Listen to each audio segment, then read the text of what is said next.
Hi. So a couple of nights ago, we had a really extreme sort of tour experience. We had our bus driver who was up in the front lounge doing strange things, completely naked, with battery clamps on his chesty parts and maybe a vibrator for something else. We don't know, so we had to fire him. And that night our starter went out and we ended up at 6 in the morning having to fly to Minneapolis from Chicago. So imagine waking up at 6 in the morning going, we have to fly. And we have to get to O'Hare Airport in about 1 hour, 2 hours to catch a flight at 10.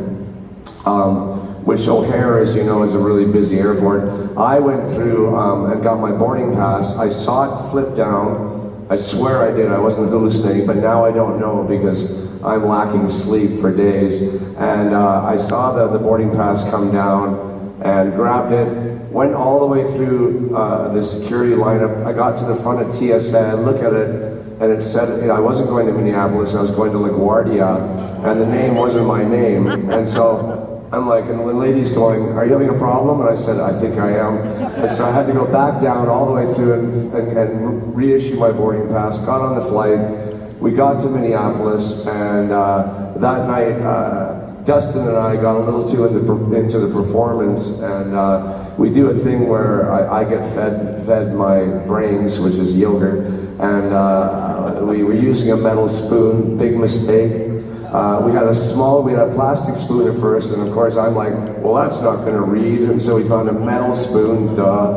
And then I found a bigger metal spoon, a soup spoon, and I was like, that's the one. And Dustin, I feel so bad for him. He like came on, he like put it in my mouth, and I clamped down, and he pulled it out before I opened my mouth.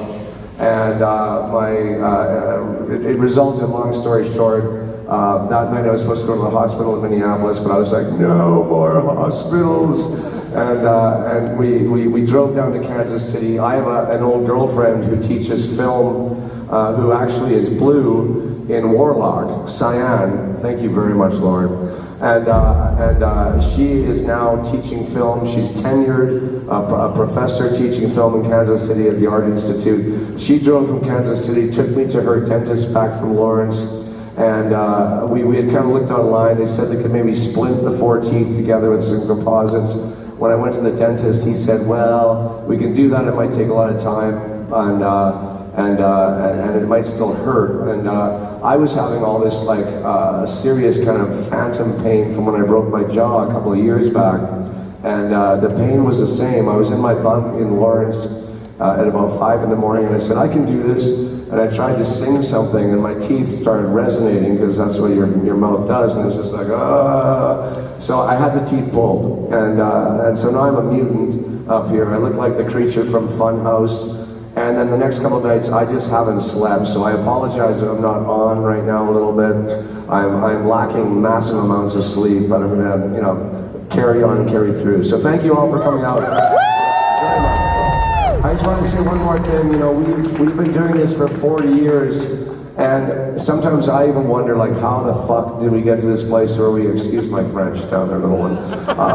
How the heck did we get to the point of being able to do this for 40 years? And it's really because of all of you. And the last thing I want to say is thank you very much. We're a fan-made band, and you guys made us who we are. Thank you.